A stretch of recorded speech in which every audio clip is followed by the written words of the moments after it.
এর নাম ক্লিয়ার, বুঝা গেছে? ওই আওয়াজ দুনিয়ার আওয়াজের মতো না।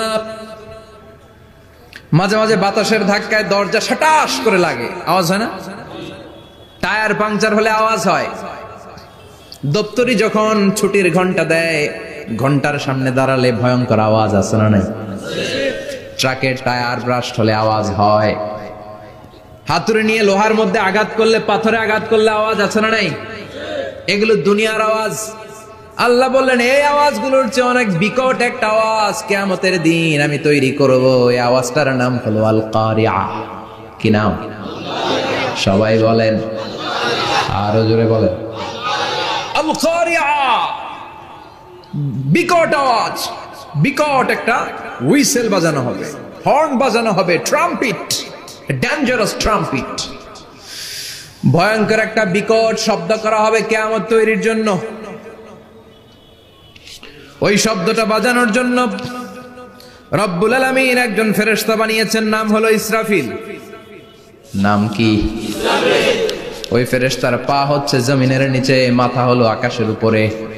ওই কিয়ামতের দিন ইদা নুফিখা ফিস সূরি নাফখা ওয়াহিদা, যখন ওই সিংহার মধ্যে ফুৎকার দেয়া হবে, আল কারিয়া, বিকট আওয়াজটা হবে। এই ফেরেশতার নাম হচ্ছে মালাকুস সূর, সিংহার ফেরেশতা। এই ফেরেশতার নাম ইসরাফিল। ফেরেশতার নাম সবাই বলেন। এই বিশাল ফেরেশতাকে তিনটা হুইসেল দেওয়ার জন্য আল্লাহ বানিয়েছেন। কয়টা? সবাই বলেন। তার ডিউটি হচ্ছে তিনটা হুইসেল দিবে, হর্ন বাজাবে তিনটা। গাড়িতে সামনে জ্যাম হয়ে গেলে ড্রাইভাররা কি করে? হর্ন দেয়। সে একটা হর্ন দিবে, একটা হুইসেল দিবে, একটা ট্রাম্পিট বাজাবে। ওইটাকে আরবিতে বলে সূর। ইদা নুফিখা ফিস সূরি নাফখাতান ওয়াহিদা, যখন তিনি প্রথম হুইসেলটা বাজাবেন, রব্বুল আলামিন ওনারে বানালেন তিনটা হুইসেল দেওয়ার জন্য। বিশাল আকৃতির ফেরেশতা। এই ফেরেশতাকে সৃষ্টি করার পর থেকে দুই ঠোঁটের মাঝখানে হুইসেলটা নিয়ে ফেরেশতা আল্লাহর আরশের দিকে তাকিয়ে আছে। He is just waiting for the green signal. আল্লাহর অর্ডার কখন আসবে? আসলেই একটা ফু দিবে। সুবহানাল্লাহ কইবেন না? এই ফুটা দেওয়ার জন্য সে এখনো, ঠিক যে মুহূর্তে আমরা এখন তাফসীর শুনছি, সেই মুহূর্তে ইসরাফিল কি করতেছে? দুই ঠোঁটের মাঝখানে ওই হুইসেলটাকে রেখে জাস্ট অবজার্ভিং দ্য আরশ, আরশের দিকে তাকিয়ে আছে। যখন আল্লাহ বলবে শুরু করো, প্রসিড, মুহূর্তের মধ্যে হুইসেল বাজাবে। আর ওই হুইসেলের আওয়াজটাকে আরবিতে বলে আল কারিয়া। কি বলে? বুঝতে পারছেন এবার? সহজ হয়ে গেছে না? নরম হয়ে আসতেছে না সূরাটা? আল কারিয়া তার মানে বিকট আওয়াজ, বিকট হর্ন বাজানো হবে, ট্রাম্পিট দেয়া হবে, বিকট হুইসেল দেয়া হবে। এই আওয়াজটা দুনিয়ার দপ্তরির ঘন্টা বাজানোর আওয়াজের মতো না। এই আওয়াজটা ট্রাকের টায়ার পাংচার হলে যে আওয়াজ, ওইটার মতো না। বৃষ্টির সময় বজ্রপাতের যে আওয়াজ, ওইটার মতো না। ওই আওয়াজটা পৃথিবীর বুকে সবচাইতে ভয়ঙ্করতম আওয়াজ। ঠিক কিনা? ভয়ঙ্কর একটা আওয়াজ হবে, বজ্রনিনাদ, মহাপ্রলয়ের আওয়াজ। ওই একটা আওয়াজে সব লন্ডভন্ড হয়ে যাবে। একটা আওয়াজে সব লন্ডভন্ড হয়ে যাবে।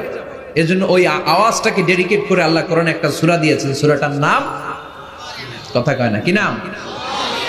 আল কারিয়া। আল কারিয়া। মানুষের দৃষ্টি আকর্ষণের জন্য আল্লাহ এই শব্দটাকে সূরার প্রারম্ভে 3 বার বললেন। কয়বার? গুরুত্বপূর্ণ কথা কয়বার বলতে হয়? বিশ্বনবী কোন কথায় যখন এমফাসাইজ করতেন, গুরুত্ব দিতেন, তিনি কয়বার বলতেন? এই সূরাটা নাজিল হয়েছে মক্কায়। মক্কার কাফির মুশরিকরা যেন ওই কিয়ামতের ভয়ঙ্কর দৃশ্যটা বুঝতে পারে, এজন্য আল্লাহ 3 বার বললেন আল কারিয়া, তারপরে মাল কারিয়া, তারপরে ওয়ামা আদরাকা মাল। সবাই বলেন। প্রথমে বললেন আল, তারপরে মাল, ওয়ামা আদরাকা মাল। 3 বার বললে মানুষ 3 বার তাকাবেন, আল কারিয়া, মাল কারিয়া, আবার তাকাইছে, ওয়ামা আদরাকা মাল কারিয়া। 3 বার বলে তাদের অ্যাটেনশনকে গ্রো করা হচ্ছে, কারণ সামনে আরো জরুরি কথা আছে। সুবহানাল্লাহ বলেন। ওই দিনটা বড্ড ভয়ঙ্কর দিন, কিয়ামতের দিন। কিসের দিন? এই ছোট্ট 11টা আয়াত বিশিষ্ট সূরার মধ্যে আল্লাহ কিয়ামতের নকশা এঁকে দিয়েছেন। কি এঁকেছেন? কিয়ামতের প্রামাণ্য ধারাবাহিক বর্ণনা আল্লাহ তুলে ধরেছেন এই সূরার ভেতরে। আল্লাহু আকবার। আল্লাহ বললেন আল কারিআতু মাল কারিআতু ওয়া মা আদরাকা মাল কারিআ। ও নবী, আপনি জানেন না কি আল কারিআ মানে কি? ভয়ঙ্কর আওয়াজ, বজ্রনিনাদ। ওই ইসরাফিল 3টা ফুৎকার দিবে। চিৎকার করে বলেন কয়টা? প্রথম ফুৎকারের নাম নাফখাতুল ফাজা, বিকট এক ফুৎকার। ওই ফুৎকার দেওয়ার সাথে পুরো পৃথিবীটা লন্ডভন্ড হয়ে যাবে। এক ফুৎকারের আওয়াজে পৃথিবীর আকাশ ভেঙে খান খান হয়ে যাবে, তারাগুলো ছিটকে পড়বে, চন্দ্র সূর্য আলোহীন হয়ে যাবে, সাগরের পানির মধ্যে দাউ দাউ করে আগুন জ্বলতে শুরু করবে, মানুষগুলো বিক্ষিপ্ত পতঙ্গের মতো নিক্ষিপ্ত হবে, টাওয়ারগুলো ভেঙে ভেঙে পৃথিবীর উপর পড়বে, পৃথিবীর বিশাল বড় বড় পাহাড়গুলো তুলার মতো ধ্বনিত হয়ে বাতাসের মধ্যে ভাসতে থাকবে। এটা হচ্ছে আল কারিআ। মাল ওমা আদরাকা মাল। আবার আল্লাহ বললেন ইযা যুলজিলাতিল আরদু জিলজালাহা ওয়া আখরাজাতিল আরদু আসফালাহা। ইসরাফিল যখন প্রথম ফুৎকার দিবে, পুরো পৃথিবীর মধ্যে কাঁপাকাঁপি শুরু হবে। কাঁপাকাঁপিরে আপনারা কি বলেন? ভূমিকম্প দেখছেন নি? দেখছেন কেউ? সব কাঁপে না? নিজেরাও কাঁপি। কিয়ামতের কাঁপাকাঁপি কি আমরা যেই কাঁপাকাঁপি দেখছি এটার মতো? সুনামির কাঁপাকাঁপির মতো না, ভয়ঙ্কর একটা কাঁপাকাঁপি। পুরো পৃথিবী ভাইব্রেশন শুরু হয়ে যাবে, শেকিং করবে পুরো পৃথিবীটা। পৃথিবীটা ফেটে চৌচির হয়ে ভেতরের গরম লাভা বেরোবে। সাগরের মধ্যে পানি আছে, সাগরের পানির মধ্যে দাউ দাউ করে আগুন জ্বলবে। আগুন জ্বললে কি দিয়ে নিভান? কথা কন। পানি। আর ওই পানির মধ্যেই আগুন। পানিকে বৈজ্ঞানিক ভাবে বলে H2O। কি বলে? এই H2O নিয়ে কত কাণ্ড, হ্যাঁ, এই দেশে। আল্লাহ হেদায়েত দাও। আসরে পড়েন আমিন। তার মানে হাইড্রোজেন থাকে দুইটা, হাইড্রোজেনের 2টা মলিকিউল আর অক্সিজেনের 1টা মলিকিউল। তো এই 2টা গ্যাস একসাথে হলে পানি হয়ে যায়। কিন্তু একসাথে আমরা বানাতে পারি? বানিয়ে পাঠাইছে কে? কথা বলেন কে?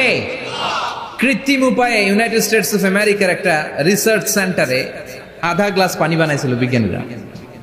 কয় গ্লাস? হাইড্রোজেনের 2টা মলিকিউল আর অক্সিজেনের 1টা মলিকিউলকে মিঙ্গেল করে আর্টিফিশিয়াল ওয়াটার তারা বানিয়েছিল। এতে বাংলাদেশি টাকায় খরচ করেছে প্রায় 3 কোটি টাকা।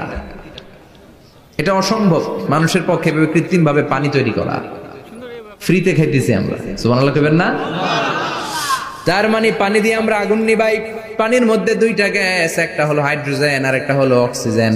এই গ্যাস 2টা দিয়ে আবার আগুন নিভানো যায় না। এই গ্যাস 2টা আলাদা হলে এগুলো আবার আগুন জ্বালায়। সুবহানাল্লাহ কোন। তার মানে কিয়ামতের দিন পানি আর পানি থাকবে না, পানির মিশ্রিত 2টা গ্যাসকে আল্লাহ আলাদা করবে।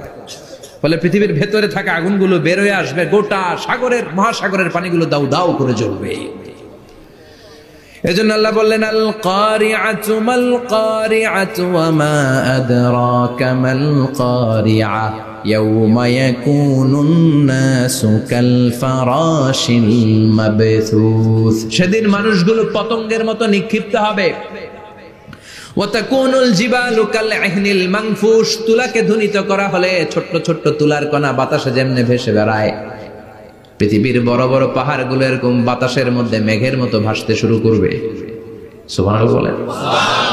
তুলা পিটায় না এমনি, পিটাইলে দেখবেন কিছু পাতলা তুলার কণা বাতাসের মধ্যে ভেসে বেড়াচ্ছে। এটা ফু দিলে আরো উড়ে, বাতাস পাইলে আরো উঠতে থাকে, কই যে যায় নিজেও জানে না। ছেড়ে নাই পাহাড়গুলোকে এরকম তুলার মতো ধ্বনিত করবে কে? মানুষগুলোকে বিক্ষিপ্ত পতঙ্গের মতো নিক্ষিপ্ত করে দিবে কে? আমরা আর এরকম শক্ত হয়ে বসে থাকতে পারবো না।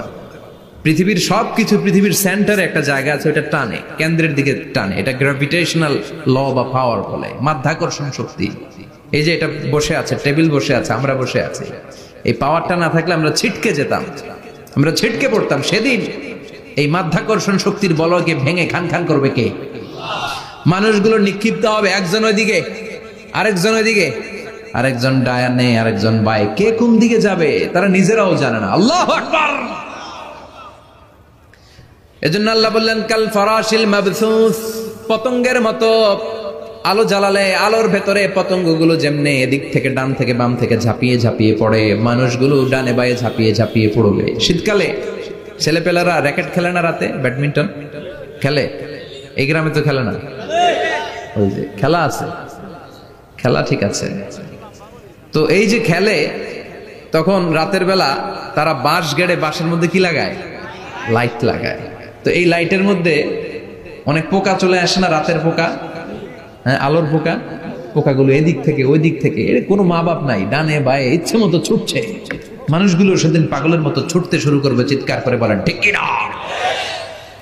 আবার আল্লাহ বললেন ওয়াতাকুনুল জিবালু কালআহনিল মানফুশ, পাহাড়গুলো উঠতে থাকবে, বিশাল পাহাড় টুকরো টুকরো হয়ে যাবে।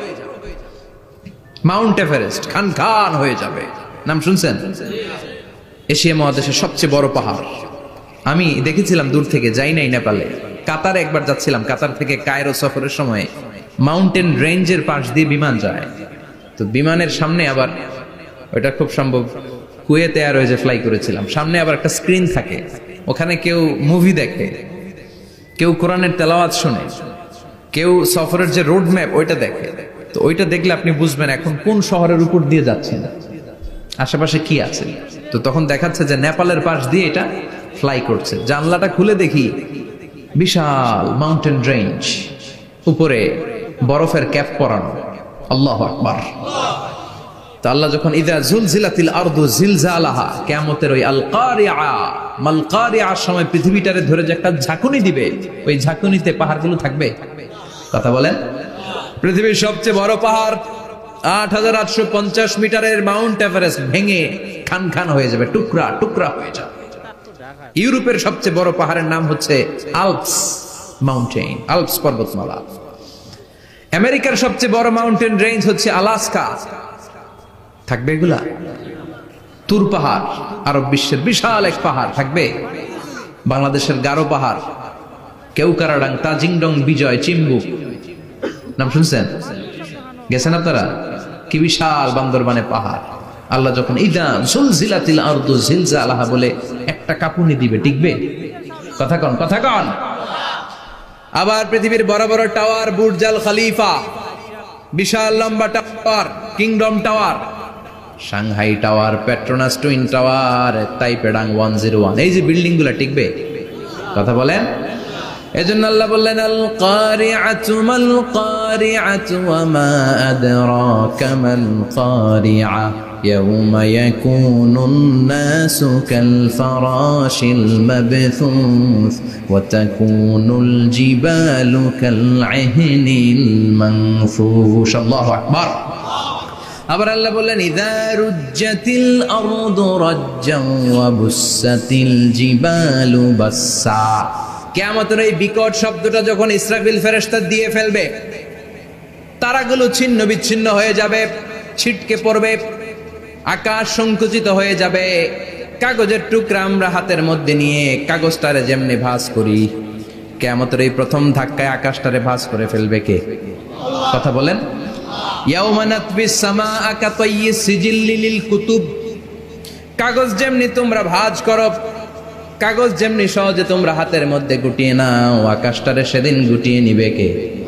ফাইযা বারিকাল বাসারু ওয়া খাসাফাল কামারু ওয়া জুমিআশ শামসু ওয়াল কামারু ইয়াকুলুল ইনসানু আইনাল মাফার। সেদিন মানুষের চোখ হবে ছানা বড়া, চন্দ্র সূর্যে কোনো আলো নাই, দিক বিদিক পেরেশানের মতো মানুষ দৌড় দিবে, আর সবার মুখে একটাই চিৎকার, আইনাল মাফার, ওয়্যার দ্য ওয়ে আউট, জামু কই? সব জায়গায় একই অবস্থা। কথা কন।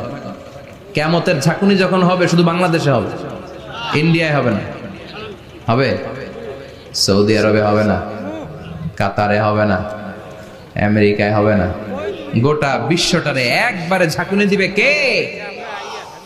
আবার আল্লাহ বললেন ইয়াউমা তারাউনাহা তাযহালু কুল্লু মুরদিআতিন আম্মা আরদাআত। কিয়ামতের বিভীষিকাময় পরিস্থিতি দেখে দুধের বাচ্চাকে রেখে বাচ্চার মা দিবে একটা দৌড়। দুধের বাচ্চারে রেখে মা কোনোদিন দৌড় দেয় নাকি? দুগ্ধপোষ্য বাচ্চা, দুধ খাওয়ায়, এই দুধের বাচ্চাটারে মা খুব যত্ন করে রাখে না? কথা বলেন। কিয়ামতের এই বিভীষিকাময় পরিস্থিতি দেখে মা দুধের বাচ্চাকে রেখে দিয়ে দিবে দৌড়। গর্ভবতী মা মুহূর্তের মধ্যে ডেলিভারি হয়ে যাবে, বিকট আল কারিয়া মাল কারিয়া যখন শুরু হয়ে যাবে, 3 মাসের 4 মাসের অপরিণত অপরিপক্ক বাচ্চা মুহূর্তের মধ্যে ডেলিভারি হয়ে যাবে। এই এলাকায় বাচ্চা ডেলিভারি হয় কয় মাসে? 8 মাস, 9 মাস কিংবা 10 মাস। কিন্তু কিয়ামতের এই বিভীষিকাময় পরিস্থিতি আর আওয়াজটা তো ভয়ঙ্কর হবে।